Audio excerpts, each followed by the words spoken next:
We come to you live with breaking news. Just when we thought 2020 couldn't get any worse, we received reports that an asteroid has hit planet Earth.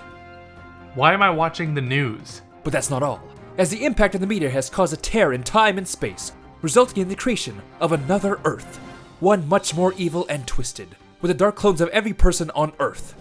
Be on the lookout. Your evil twin may be close by. Huh, this sounds an awful lot like the plot of Metroid Prime 2 Echoes. I think I'll just play this today. That sounds like a great idea. Metroid Prime is a bona fide masterpiece. Sure, it may not be perfect, but it has stood the test of time better than most 18-year-old games have. So much so that I spent almost 20 minutes talking about how great it is. The success of Metroid Prime caused Nintendo and developer Retro Studios to immediately begin work on a sequel dubbed Metroid Prime 2 Echoes, which, ironically, was my first Metroid game ever. Yeah, I was just walking around the game section at Target one day and said, I want that, while ignoring the big fat 2 on the box. It's not like you really need to play these games in chronological order, since they're not really that heavy on story, but yeah, start with Metroid Prime. For a while, I considered Metroid Prime 2 to be the weakest entry in the trilogy, which only goes to show just how great this trilogy is. But lately I've heard people say it's the best one.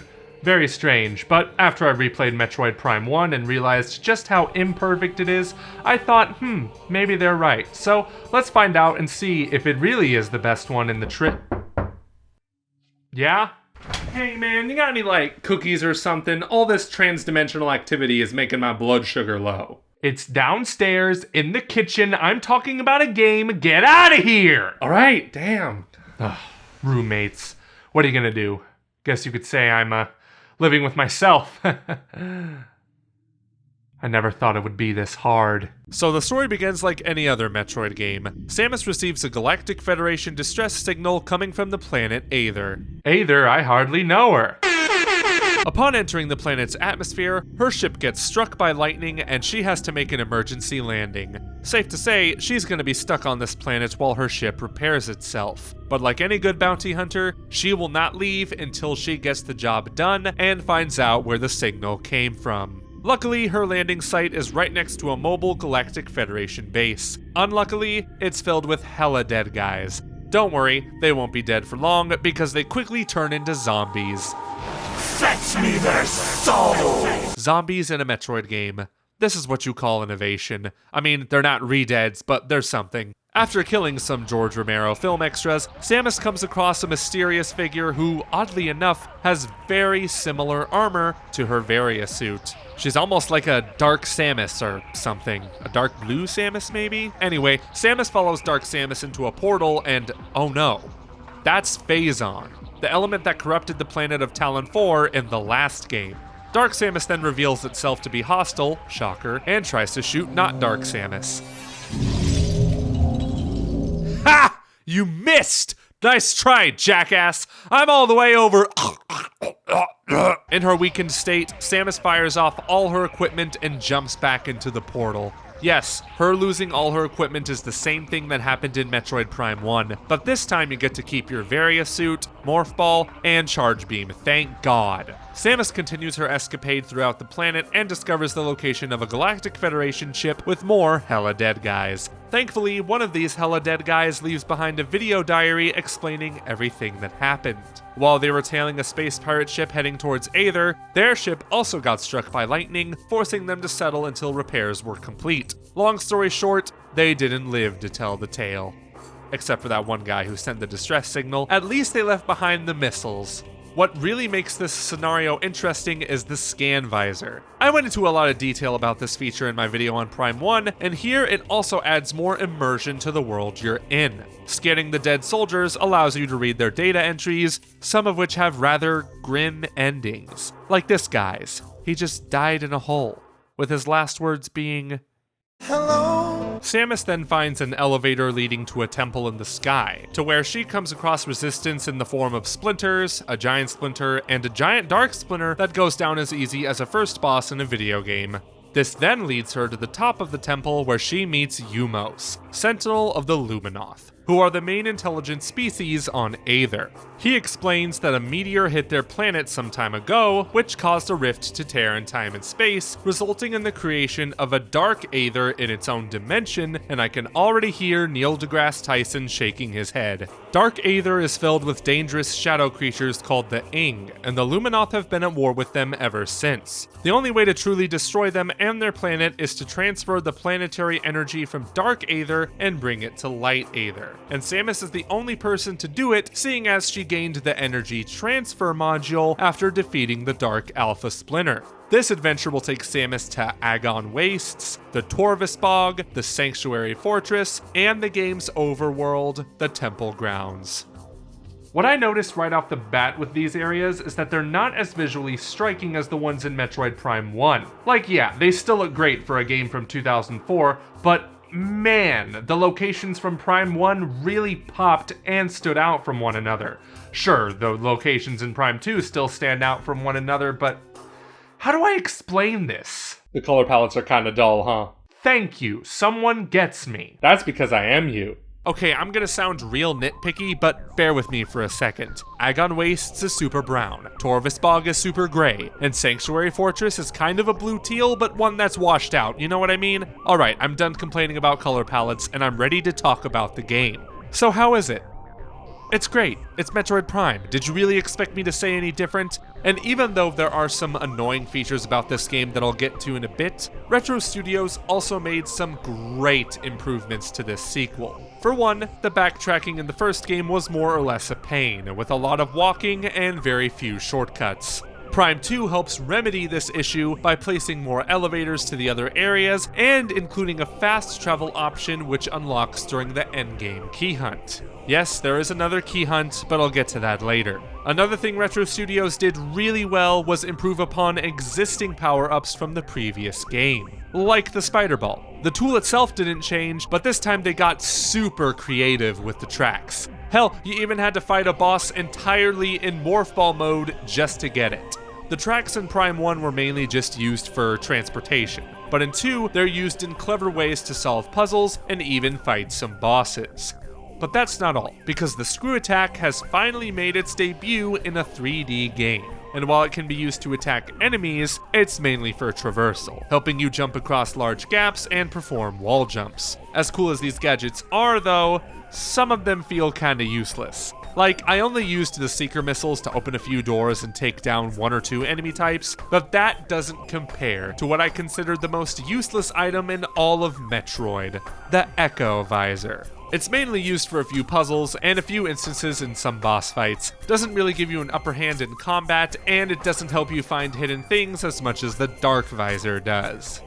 Well, let's be honest, did you really use the X-ray visor that much in Prime 1? Come to think of it, not really. Hey man, you thought it, I just said it. Are you feeling this connection we got going right now? Yeah, we're the same person from different dimensions. I don't think that's it. When I replayed Prime 1, I was surprised to find just how little bosses there were in that game, whereas Prime 2 has a lot of them. Granted, some of them do look quite similar to each other, but they all behave and attack differently. The Guardians, for example, are the ones that took your gear, so naturally, they would use said gear against you. It only makes sense that you unlock the Spider Ball by beating a boss that uses that power instead of, I don't know, a giant clump of rocks from Galaxy Quest. Yeah, I don't know what they were thinking with that. Some of these bosses are also quite difficult, especially the Boost Guardian. I even almost died in this playthrough because I forgot you had to bomb the black goo it turns into. It's been a while, give me a break. Then there is Dark Samus, who you fight 3 times throughout. She is silent, cold, mysterious, but if you completed Metroid Prime to 100%, you would know exactly who she is. Is she even a she? I don't know. She brought Phase onto this planet, but she isn't the only Samus clone. The SAX from Metroid Fusion was also a clone, and she was even scarier, mainly because you couldn't fight her, unlike Dark Samus. Even then, whenever you encounter her, it's always a creepy moment. Once you see these blue specks floating around, you know she is somewhere around the corner. You know, I understand why some people consider this the best in the trilogy. It has significant improvements from Prime 1, and it has more creative bosses and puzzles. I understand why someone would call this their favorite Prime game. It's not my favorite. As great as Prime 2 is, and it is great, there are a couple of things about it that keep me from loving it as much as the other two games. One of these problems is Dark Aether itself. And yes, Zelda fans, jumping between a light and dark world does sound familiar, doesn't it? Retro Studios even asked the developers of A Link to the Past for advice when creating this feature.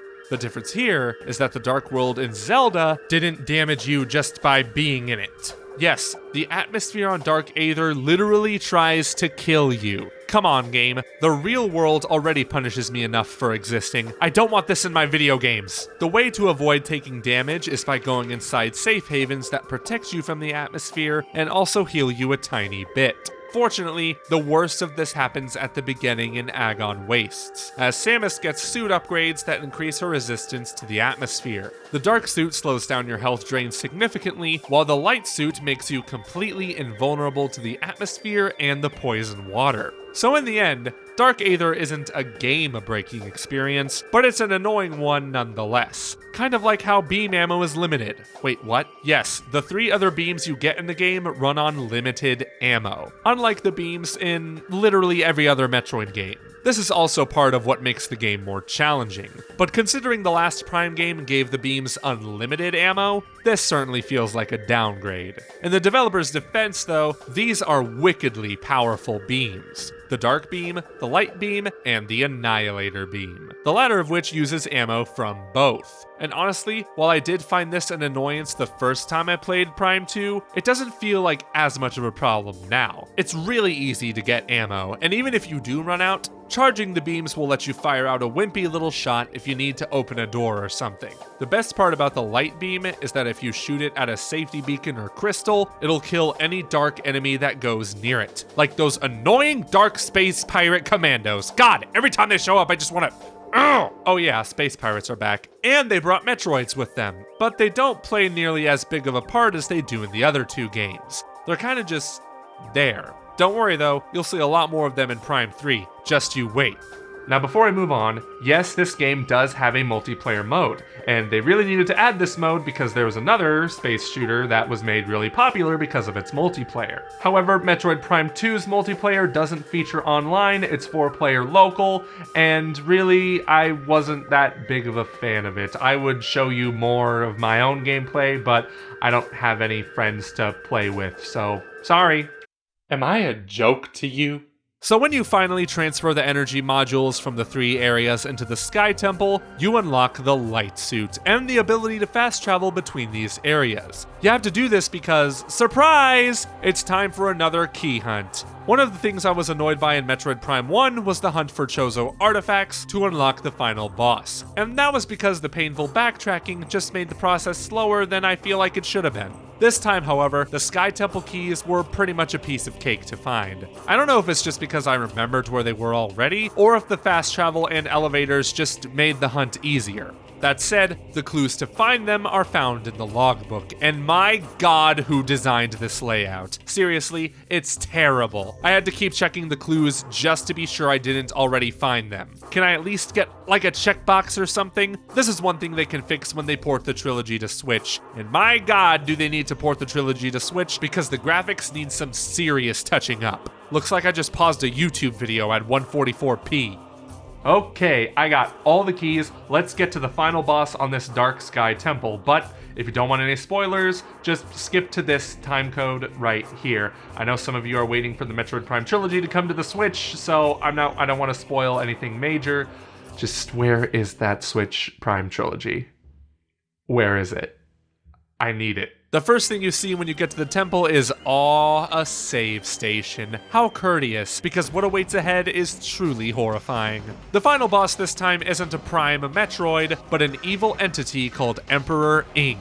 This boss has 3 phases, or should I say 2.5, but man, I wish I was playing with a GameCube controller because the Wii Remote and Nunchuck are not working for me right now. Other than that, this first phase isn't that hard. You just gotta shoot the tentacles with some seeker missiles. Hey, they're not totally useless this time. time, and then attack the core when it reveals itself. Just rinse and repeat until you get to phase 2. Or phase 1.5. Since this portion doesn't really have a health bar, you use the spider ball to roll around this mass and blow up all the holes with bombs. I do like how this final boss utilizes more of the powers you've accumulated throughout the game. And man, does this game love the spider ball. A lot. Then comes the final phase, and man, do I wish I was playing with a GameCube controller. The point of this phase is to attack its heart depending on the light it emits. If it's light, hit it with the dark beam. If it's dark, you know the rest. The problem is that it's really hard to get a good shot with the Wii remote. Now, I could have avoided this by playing the game on GameCube instead of Wii, but I just like the widescreen format on Wii. Cut me some slack, guys. At this point, I was sure I was going to die, because this dude's health was going down slower than the amount of time it's taking for Metroid Prime 4 to come out. Well, I'm on the verge of death. Let's just give this Annihilator beam a shot.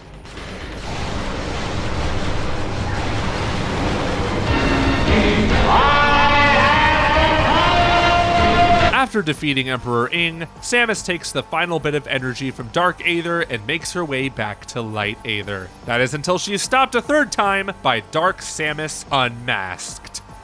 Wait a minute.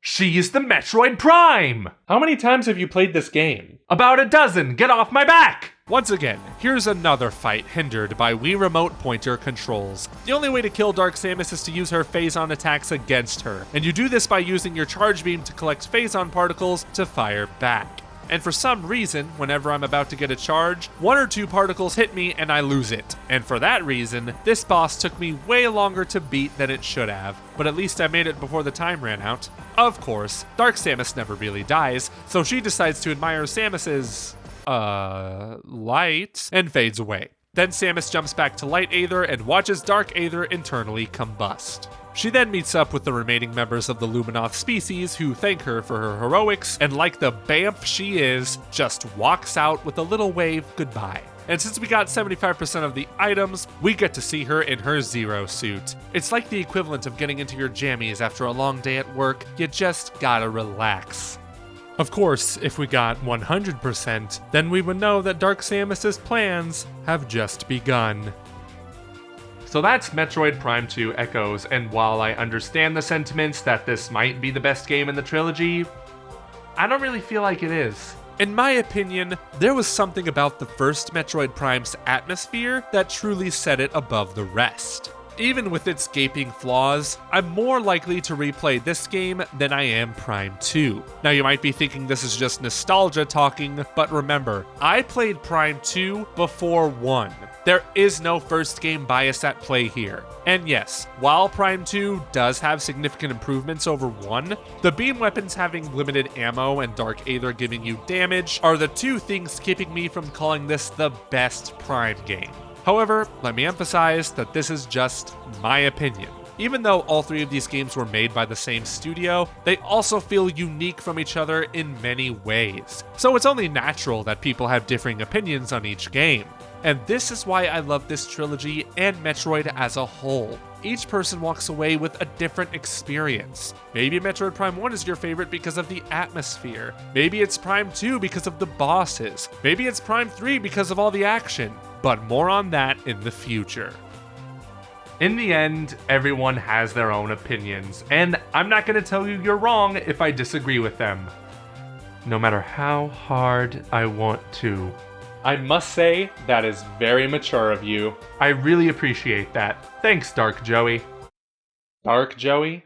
Yeah, that's who you are, isn't it? Like, you came from the dark version of Earth? Oh, sweetie, do you think I'm from Dark Earth? What are you saying?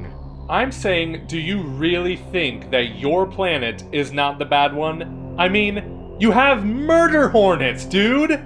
Oh god. Oh god, oh god!